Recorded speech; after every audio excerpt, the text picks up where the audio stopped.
Jadi tuan-tuan dan puan yang Allah sayangi, kasih sekalian, larat lagi dengan tuan-puan, memang khusyuk dengan ceramah selalu orang sini baik-baik semua, masya-Allah, khusyuk semua dengan ceramah. Tak pernah tengok orang macam ni, dia pandang saya, seseram pula kena pandang gitu kan. Yang macam tu ya Allah, baiknya. Umur paling berumur, paling lama kat sini umur berapa je? Paling lama berapa umur? Siapa pecah rekod umur paling lama kat masjid ni, yang ada dalam masjid sekarang? Umur siapa paling tinggi? Angkat tangan. Rasa umur dia paling tinggi. Angkat tangan. Saya nak bagi hadiah buku doa ni. Siapa paling berumur sekali? Paling berumur teruk ustaz soalan. Siapa paling lama je? Berapa umur? Yang mana? Haji yang mana? Tak nampak. Mana? Haji berapa umur je? Ustaz? 75. Nama ustaz? Mukhlis. Ustaz Mukhlis. Haji Mukhlis. Masya Allah. 75. Siapa lawan umur haji 75 tahun? Angkat tangan. Nanti ustaz ambil hadiah kat saya Ada hadiah buku doa. Jadi haji, bayangkan Haji Mukhlis umur 75 tahun. Allah pilih duduk dalam masjid ni, tak duduk kat tepi tu, 75 tahun, duduk depan sekali. 75 tahun. Dengar ceramah budak-budak mu'allaq. Tak betul tidak budak tu cakap kan? Kena tangkap pula sekejap lagi kan. Jadi haji umur 75 dengar budak-budak cakap kat depan. Umur 75 dengar budak-budak mu'allaf cakap kat depan. Siapa yang pilih haji duduk sini? Allah yang pilih. Allah sayang haji. 75 tahun dapat solat, 75 tahun dapat solat berjemaah, 75 tahun dengar ceramah lagi. Gila, badan tengah sakit, tengah sihat lagi je. Sihat lagi ya Allah. 75 tahun berduduk. Kita yang umur berapa ni pun dah rasa macam nak roboh badan tu. Haji 75 duduk depan dengan ceramah. Betapa sayangnya Allah kat haji 75 tahun. Jadi haji orang kaya, Allah sayang. Allah yang pilih haji duduk dengan ceramah budak-budak. Mata sepet kat depan ni. Baru sekarang besar sikit mata. Yang paling muda umur berapa? Tahniah haji, masya-Allah. Yang paling muda umur? Anak abang umur apa bang? 6 tahun. Masya-Allah. Nama dia? Muhammad Zarif. Jadi adik Muhammad Zarif umur 6 tahun. Allah pilih masuk masjid, kenal Allah. Maaf, ada orang umur 60 tahun, cerdik pandai, nama antara orang paling kaya dalam dunia, nama masuk orang paling kaya dalam dunia, tapi dia tak kenal Tuhan yang bagi dia kaya tu Allah. Dia tak kenal yang bagi makan pada dia Allah. Jadi Zarif umur 6 tahun dapat kenal Allah. Zarif walaupun dia duduk, dia pusing ke belakang, umur 6 tahun. Kalau dia duduk dengan ceramah depan, seram pula kita kan. Nanti kalau dia ceramah kat depan lagi, tuan pun seram. Jadi dia umur 6 tahun tapi duduk dengar, duduk sabar. Tu kira sabarlah tu. 6 tahun duduk dengan ceramah. Jadi siapa yang pilih tuan-puan, anak-anak kecil duduk, ini semua kasih sayang Allah Subhanahu Wa Taala. Tapi kita lupa nak cakap terima kasih pada Allah. Untuk tu tuan-puan, belajar cakap terima kasih pada Allah. Belajar ucap terima kasih pada Allah. Dalam hadis Nabi sallallahu alaihi wasallam, Sahih Bukhari, bahawa siapa berpuasa dengan iman dan ihtisab, Allah Subhanahu Wa Taala ampunkan semua dosa-dosa dia yang lalu. Ini satu lagi hadis saya selalu tanya masa kecil-kecil dulu. Macam biasa je dulu. Biasa je dia punya hadiah dia, ampun dosa je. Ini biasa je. Macam tak ada apa sangat, patut grand sikit hadiah dia kan. Ampun dosa je.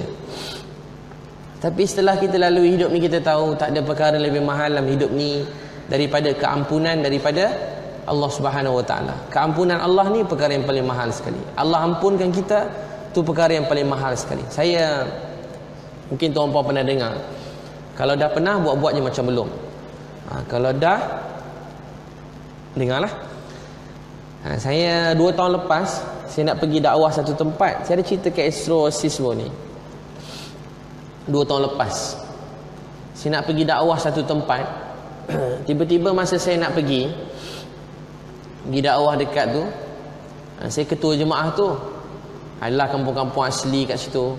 Bila saya nak pergi, dekat 2 bulan juga, tiba-tiba masa saya nak pergi ni, dalam perjalanan saya pergi, tiba-tiba dengan izin Allah, masa tu sembahyang jamak, tengah sembahyang jamak, adik saya SMS, bang, mak sakit jantung, kena tukar injap jantung, mak dah tak larat, terbaring teruk sakit. Saya terus nangis. Sebab mak saya jarang-jarang sakit, nangis tak berhenti.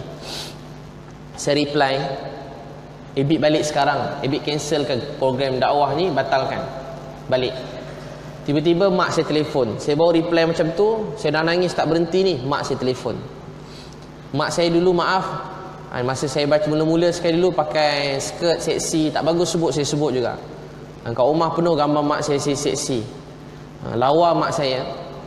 Yelah tengok anak handsome macam mana kan. Dia rasa macam nak muntah dah. Jadi siapa yang datang menyampah je kan tengok ustaz ni, kalau dengar tu benda senang sikit, rasa nak muntah. Memang saja bagi tuan puan menyampah sikit. Jadi tiba-tiba mak saya yang tu, yang asal seksi tu, Allah beri hidayah. Saya setengah tu saya reply, mak Ebit nak balik sekarang. Saya nak balik tu mak saya kata, Ebit kalau Ebit balik, Ebit anak derhaka. Kalau Ebit balik, Ebit anak derhaka. Saya terus nangis. Ya Allah mak, kenapa cakap macam tu? Sedih saya. Pada kecil jarang duduk rumah, dakwah sana sini, belajar sana sini. Selalu pada kecil macam tu lah. Jarang betul lah dekat rumah. Nak duduk 2 hari 3 hari kat rumah pun payah. Saya terus nangis. Dulu-dulu pula susah. Kerja kuat-kuat, rajin-rajin. Niat nak tolong keluarga. Niat nak tolong keluarga.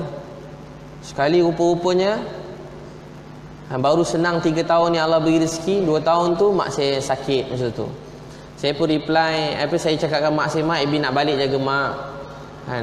Jalan lain tak tahu lagi. Hadis Nabi SAW tentang Ramadan tu kan, yang Nabi naik mimbar. Nabi SAW, malaikat kata binasalah Nabi SAW, malaikat kata binasalah orang-orang yang 3 doa tu, binasalah orang-orang yang hidup dalam bulan Ramadan tapi tak dapat keampunan. Duduk Ramadan tak sedar tak dapat keampunan. Saya malam raya ada sekali kena raya kat KL. Rumah isteri saya ni banyak keluarga kat KL, jadi raya kat KL. Jadi saya sedih sikit lah tahun tu. Raya kat KL. Ramai Bangladesh pula kat KL. Segi Kawash tu tinggal saya dengan orang Kawash tu je. Tiba-tiba ada budak-budak muda tau. Budak-budak muda rambut lain macam sikit, seksi, budak lelaki perempuan. Saya kata, "Dek, raya balik mana?" Tahu tak dia kata apa kat saya? "Raya apa ustaz?" Memang tengok dia orang pun lain macam tu lah, gaya muka, gaya pakaian tak sebut lah. Dia tanya, "Ustaz, raya apa?" "Raya apa bang?" "Raya Idul Fitri lah."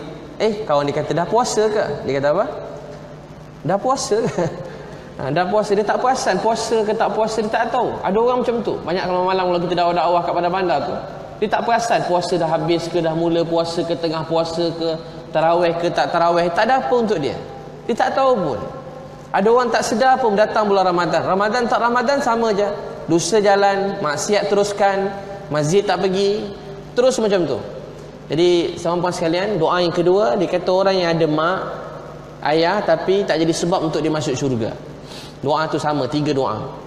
Ketiga, orang yang dengar nama Nabi SAW tapi tak berselawat pada Rasulullah SAW. 3 tu. Nabi kata binasa 3 orang ni. Dengan nama Nabi tak nak selawat. Ada orang tak suka dengan nama Nabi. Tak suka. Tak suka dengan nama Nabi.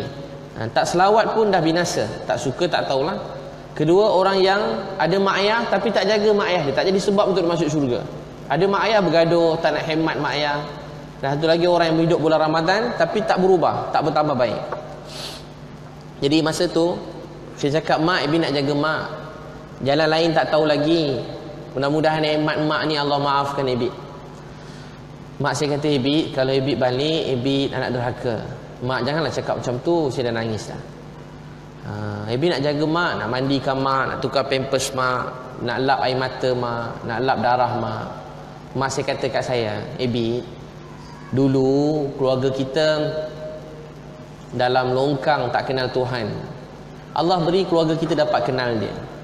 Kerana Allah sayang kita, Allah beri Nabi SAW yang banyak berjuang. Air mata darah Nabi mengalir dalam dunia.